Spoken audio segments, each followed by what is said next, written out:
Steven Tyler, the voice that defined a generation, the frontman whose screams shook stadiums and whose swagger embodied the very essence of rock and roll, is no longer the man fans thought they knew. For decades, he stood as a symbol of rebellion, freedom, and untouchable charisma. Yet the truth that has just come out has left millions reeling, shattered by revelations darker and more painful than anyone imagined. Behind the scarves, the glitter, and the unstoppable energy lay a life twisted by chaos, secrets, and scars that never healed. For years, whispers surrounded him, addiction, betrayals, accusations, but no one believed the truth would ever surface. Now it has. The curtain has been pulled back on the rock god, and what stands exposed is a man whose demons chased him even louder than the crowds that once worshipped him. Fans who adored him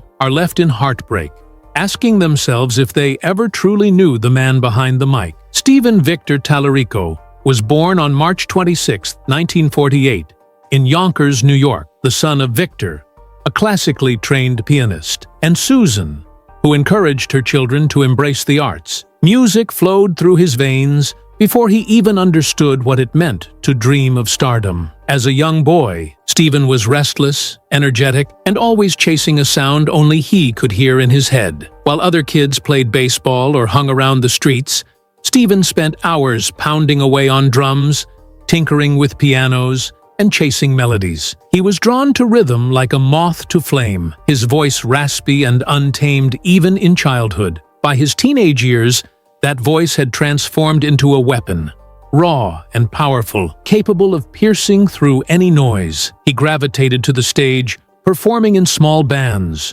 honing not only his vocal power, but also his uncanny ability to command attention. By the late 1960s, fate intervened when he crossed paths with guitarist Joe Perry and bassist Tom Hamilton, two musicians who shared his hunger for something greater than smoky bars and small-town gigs. Together, they began crafting a sound that was equal parts blues, grit, and swagger, a sound that would soon explode into the mainstream under a name that would define them forever: Aerosmith. From the first notes of Dream On to the gritty riffs of Walk This Way, the band became a machine that couldn't be stopped. They were young, wild, and reckless, but most importantly, they were authentic. Fans felt it. Steven's voice wasn't polished.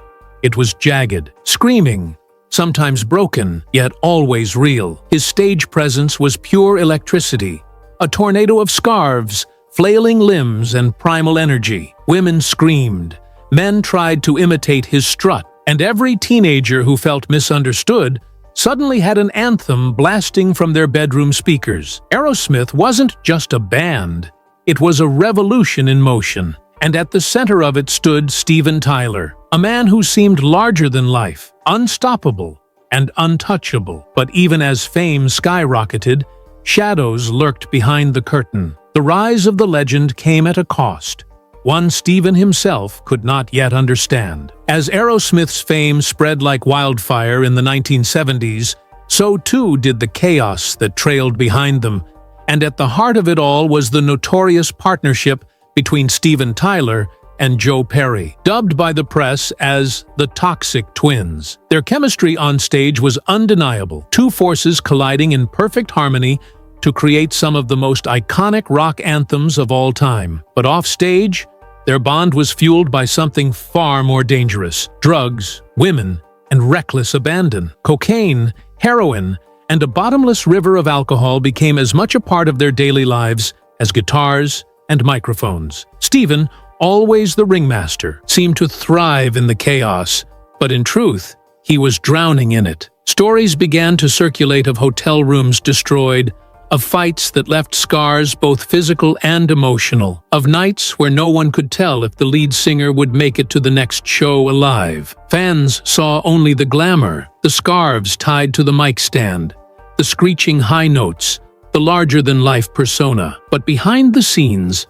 Aerosmith was collapsing under the weight of its own excess. Joe Perry would storm off stage mid-performance, sometimes leaving Steven to improvise with nothing but his screams and charisma. Backstage, their friendship turned into fistfights, fueled by paranoia and chemicals that blurred reality. Yet somehow, through it all, the music only grew more powerful. Songs like Sweet Emotion and Back in the Saddle were born out of this madness, a reflection of the very chaos that threatened to destroy them. Stephen once admitted that during those years he spent more money on drugs than most people would spend buying a house, a shocking confession that revealed just how far he had fallen into the abyss. Doctors warned him that his body couldn't take it, managers begged him to slow down, and his family watched helplessly as he spiraled further into the darkness. But Stephen refused to listen, convinced that his identity as a rock god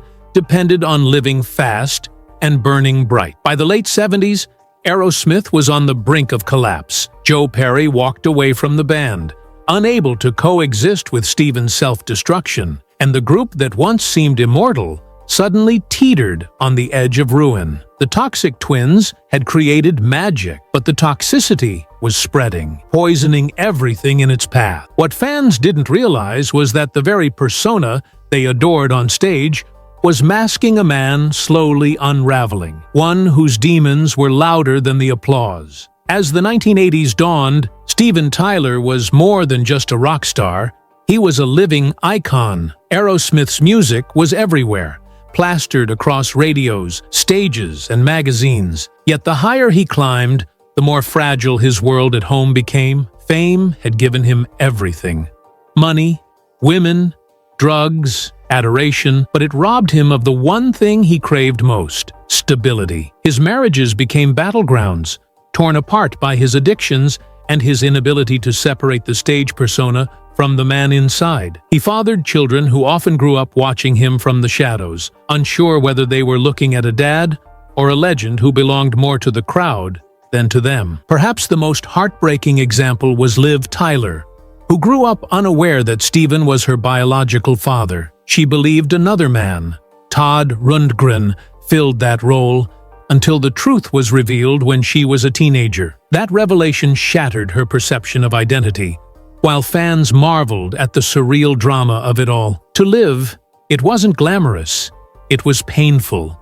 A story of missed birthdays, absent years, and a father who existed more on stage than at the family table. Steven, in interviews, often deflected the guilt with jokes, masking the reality that he was haunted by the years he lost to fame's relentless demands. His other children, too, grew up knowing their father not as the man who tucked them into bed, but as the wild figure on MTV, screaming lyrics into a microphone while the world cheered. And while he loved them in his own way, the truth was that Steven was often too consumed by the machine of Aerosmith and the demons of his own making to truly be present. His marriages dissolved one after another. Partners who once believed they could tame the storm, eventually realizing that the storm wasn't going anywhere. Fans saw a man who had it all: cars, houses, private jets.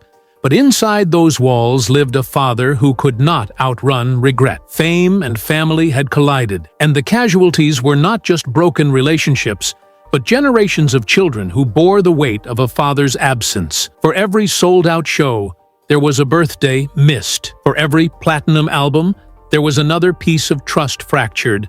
And slowly, Steven began to realize that the cost of living as a rock god was measured in the hearts of those who loved him most. While fans screamed his name and the world crowned him one of rock's greatest frontmen, Steven Tyler was quietly fighting battles that nearly consumed him. His addictions weren't simply vices, they were chains that dragged him down again and again, no matter how many times he tried to break free. Cocaine, heroin, prescription pills. He lived in a haze where nights bled into mornings and reality blurred into hallucinations. The public saw him as untouchable, a man who could survive anything, but behind the glitter and feathers was someone who feared that without the drugs, he would lose the very energy that made him Steven Tyler. Rehab became a revolving door, one he walked through countless times. Each time he promised it would be the last. Each time he swore to bandmates, to family, to himself that he was done. But the lure was always there,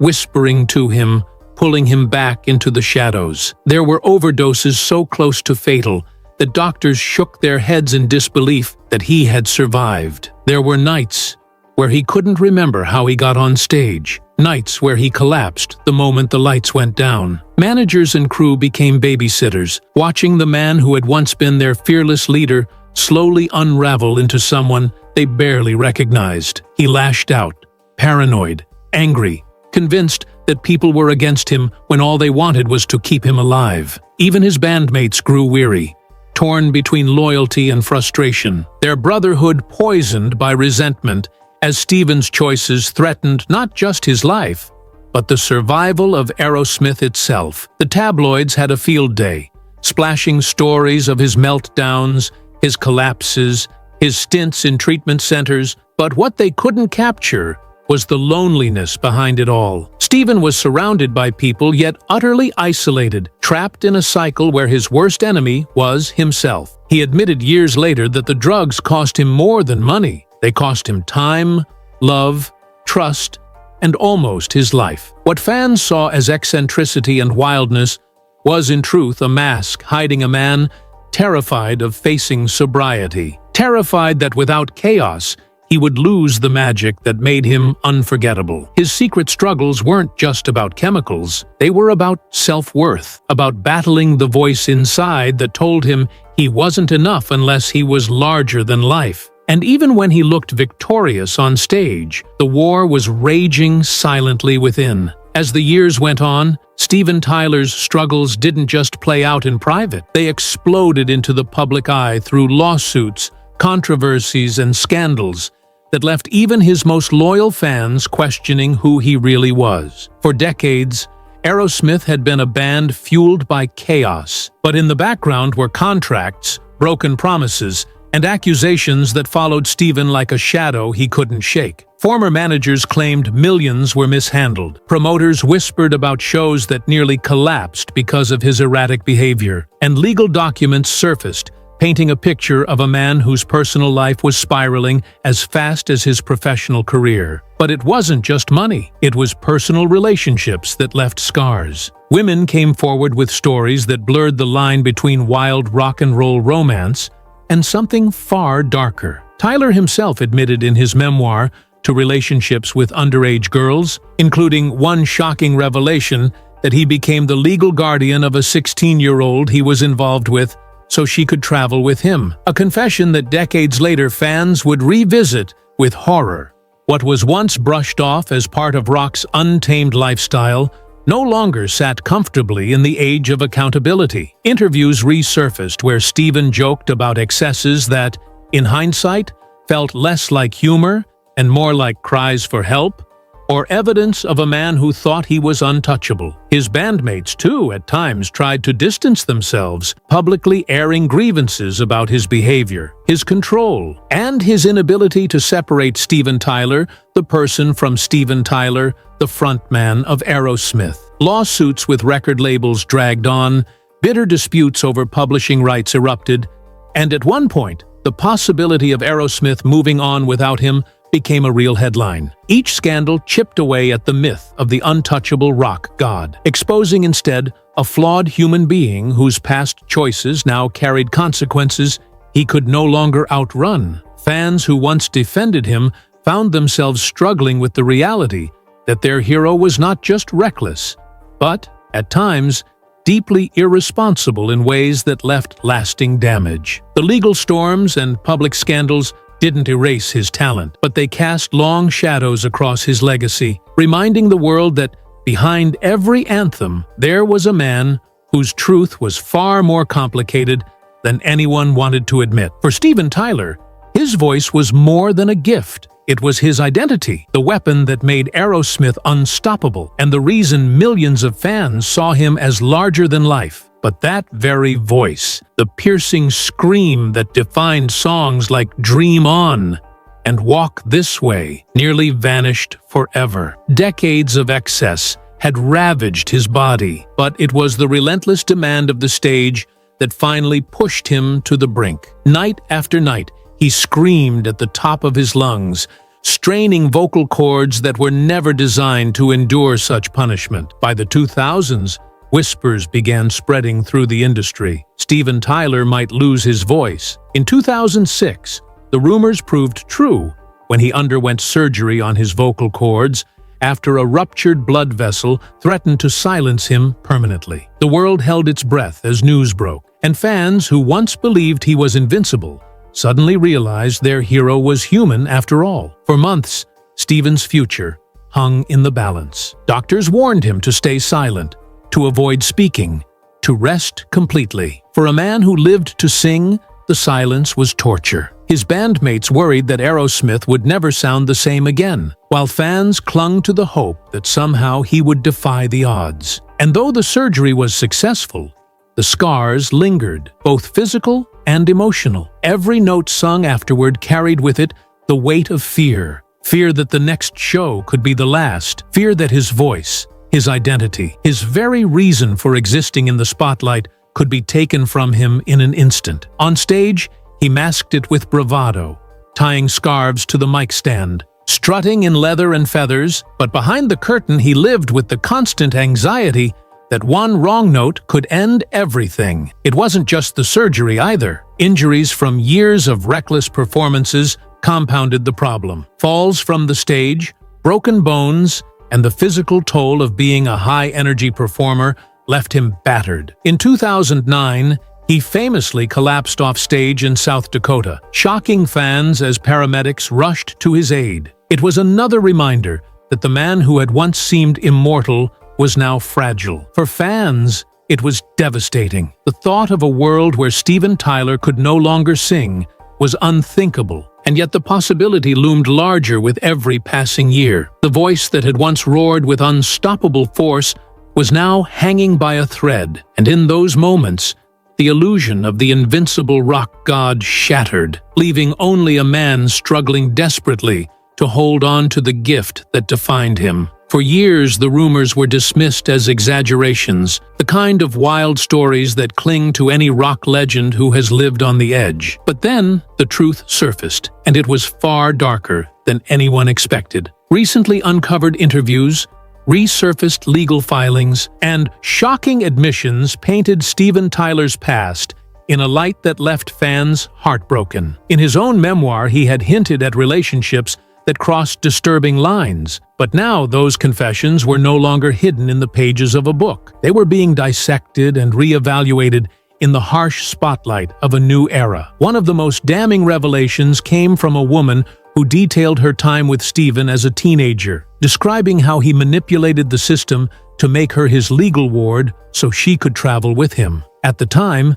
many brushed it off as rock and roll excess, but today, the story reads like something far more unsettling. Fans who once celebrated his wild persona now saw it differently, questioning whether their idol had crossed boundaries that could never be excused. Add to this the lawsuits from women who claimed abuse, the disputes within the band over Steven's behavior, and the lingering cloud of addiction, and the picture that emerged was not one of a harmless rock rebel, but of a deeply flawed man whose choices left scars on others as well as himself. The bombshell wasn't just that Steven Tyler had lived recklessly, it was that he had left behind a trail of broken lives, broken promises, and pain that couldn't be erased by hit singles or platinum records. When the documents and stories began circulating online, longtime fans found themselves torn between their memories of the music that shaped their lives and the ugly reality of the man who created it. Some defended him, clinging to the belief that his past was a product of a different time, while others admitted they could never listen to Aerosmith the same way again. The heartbreak wasn't just about the revelations themselves, it was about the shattering of an illusion. The scarves,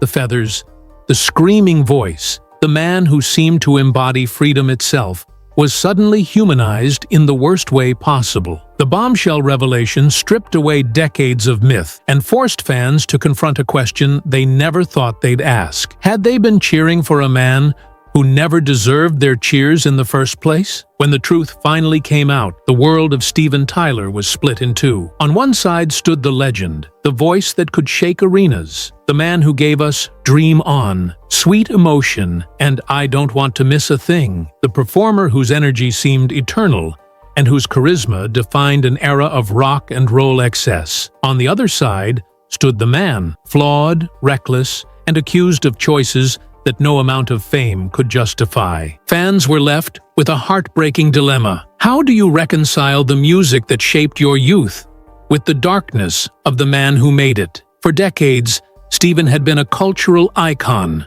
woven into the fabric of American music, a survivor of addiction, a judge on American Idol, a man who reinvented himself again and again to stay relevant in an industry that devours its own. But behind every reinvention was a history that could not be erased. His bandmates had forgiven him time and time again, but even they admitted that life with Steven was a constant cycle of brilliance and chaos. His children, though they love him, have spoken of distance, of years lost to the machine of Aerosmith and to the demons of addiction. And now, with revelations resurfacing, his legacy feels fragile, balanced between admiration and condemnation.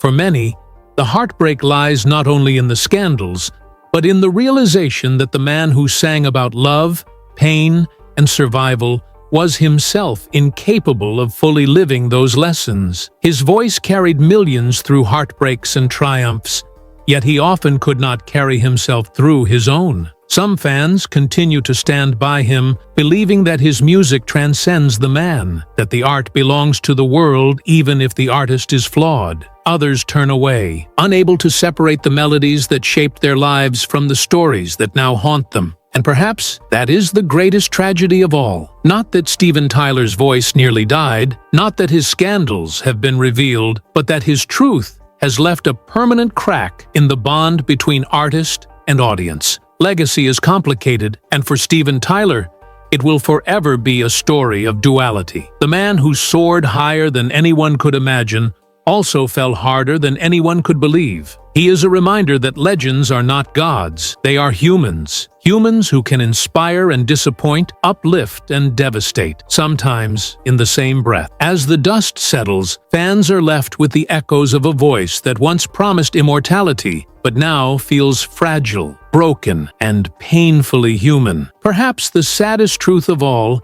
is that Steven Tyler gave the world songs that will last forever, but he could never escape the choices that will follow him until his very last day. The music remains untouchable, but the man behind it is forever changed in the eyes of those who once believed he could do no wrong.